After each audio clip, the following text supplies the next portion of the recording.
वैशाख पूर्णिमा के दिन बुद्ध जयंती मनाई जाती है। आज के दिन ही भगवान बुद्ध का जन्म हुआ था।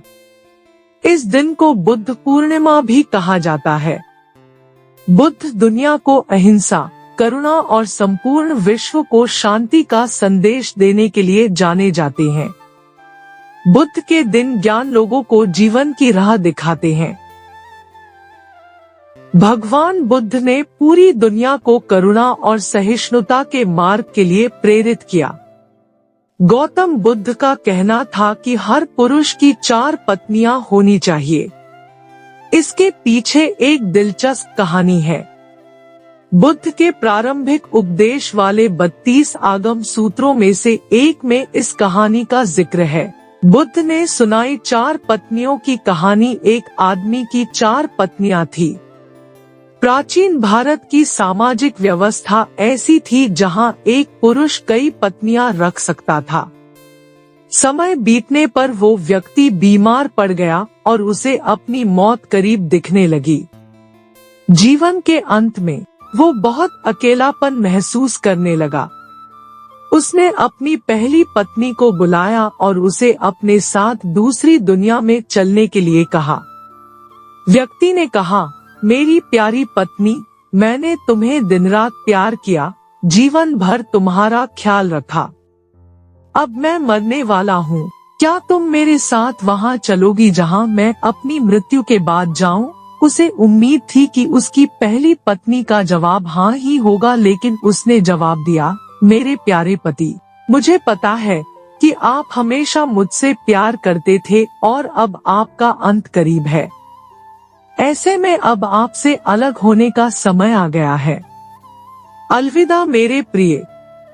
दूसरी पत्नी का जवाब। इसके बाद बीमार पुरुष ने अपनी दूसरी पत्नी को बिस्तर के पास बुलाया और मौत के बाद के सफर पर साथ चलने की विनती की। उसने कहा, मेरी प्यारी दूसरी पत्नी, तुम जानती हो कि मैंने तुम्हें कितना प्यार किया है।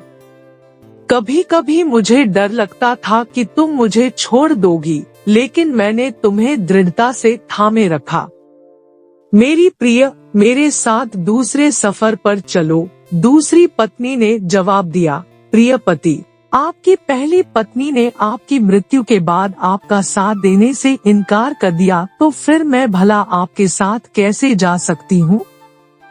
आपने मुझे केवल अपने स्वार्थ के लिए प्यार किया है। तीसरी पत्नी का जवाब। मृत्युशैया पर लेटे हुए पुरुष ने अपनी तीसरी पत्नी को बुलाया और उसे भी अपने साथ चलने को कहा। तीसरी पत्नी ने आंखों में आंसू भरकर उत्तर दिया, मेरे प्रिय, मुझे आप पर दया आ रही है और अपने लिए दुख हो रहा है, इसलिए मैं अंतिम संस्कार तक आपके साथ रहूंगी। इस तरह तीसरी पत्नी ने भी उसके साथ चलने से इनकार कर दिया।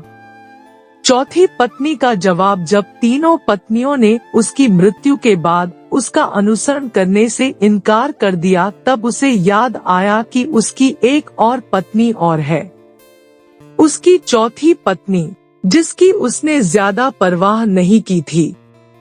चौथी पत्नी के साथ उसने हमेशा एक दासी की तरह व्यवहार किया था और हमेशा उसे दुत्कारा था।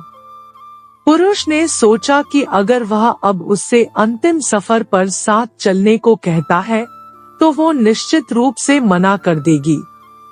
हालांकि वो इतना ज्यादा डरा हुआ था और अकेलापन महसूस कर रहा था कि उसने अपनी चौथी पत्नी से भी दूसरी दुनिया में साथ चलने की गुजारिश की। चौथी पत्नी ने अपने पति के अनुरोध को तुरंत स्वीकार कर लिया। चौथी पत्नी ने दिया ये जवाब। पति के अनुरोध करने पर चौथी पत्नी ने कहा, मेरे प्यारे पति, मैं तुम्हारे साथ जाऊंगी। कुछ भी हो, मैं हमेशा आपके साथ रहने के लिए दृढ़ संकल्पित हूँ। मैं आपसे कभी अलग नहीं हो सकती। यह कहानी है एक आदमी और उसकी 4 पत्नियों की।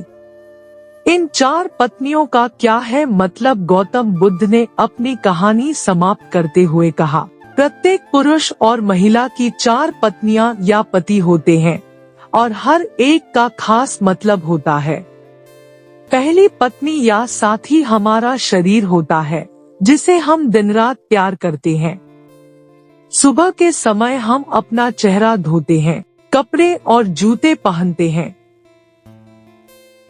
हम अपने शरीर को भोजन देते हैं। हम पहली पत्नी की तरह अपने शरीर का ख्याल रखते हैं, लेकिन दुर्भाग्य से जीवन के अंत में शरीर यानी पहली पत्नी हमें अगली दुनिया में नहीं ले जा सकती है।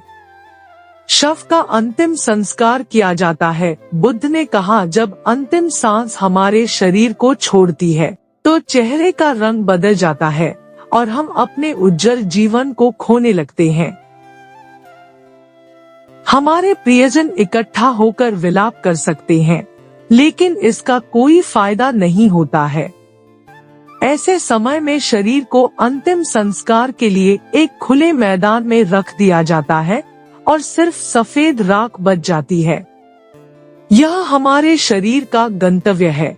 भौतिक चीजों का तात्पर्य दूसरी पत्नी हमारे भाग्य, भौतिक चीजों, धन, संपत्ति, प्रसिद्धि, पद और नौकरी को दर्शाती है।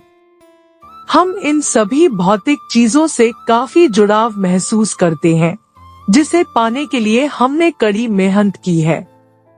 हम इन चीजों को खोने से डरते हैं और बहुत कुछ पाने की इच्छा रखते हैं, लेकिन इनकी कोई सीमा नहीं है। जीवन के अंत में ये चीजें मृत्यु तक हमारा पीछा नहीं कर सकती। हमारे भाग्य ने जो भी इकट्ठा किया है उसे हमें छोड़ना ही होगा। हम इस दुनिया में खाली हाथ आए हैं और मृत्यु के समय भी हमारे हाथ खाली होते हैं। हम अपनी मृत्यु के बाद अपना भाग्य पकड़कर नहीं रख सकते।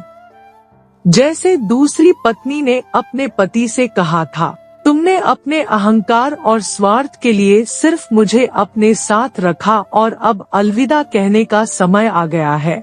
हमारे रिश्ते नाते बुद्ध कहते हैं कि तीसरी पत्नी का अर्थ यहाँ हमारे नाते रिश्तेदारों से है। यह हमारे माता पिता, बहन और भाई, सभी रिश्तेदारों, दोस्तों और समाज की तरह है। वो आंखों में आंसू लिए हमारे साथ श्मशान घाट तक ही आ सकते हैं। वो हमारे लिए दुखी और उदास रहते हैं। इसलिए हम अपने शरीर, भाग्य और समाज पर निर्भर नहीं रह सकते। हम अकेले आते हैं और अकेले ही इस दुनिया से जाते हैं। मृत्यु के बाद कोई हमारा साथ नहीं दे सकता। चौथी पत्नी का क्या है मतलब? बुद्ध ने कहा, चौथी पत्नी हमारा मन या चेतना है। जब हम गहराई से यह पहचान जाते हैं कि हमारा मन क्रोध, लालच और असंतोष से भरा हुआ है, तो हम अपने जीवन को अच्छे नजरिए से देख पाते हैं। क्रोध, लोभ और असंतोष कर्म के नियम है। हम अपने कर्म से कभी पीछा नहीं छुड़ा सकते हैं। जैसा कि चौथी पत्नी ने अपने मरते हुए पति से कहा था, तुम जहां भी जाओगे मैं तुम्हारे पीछे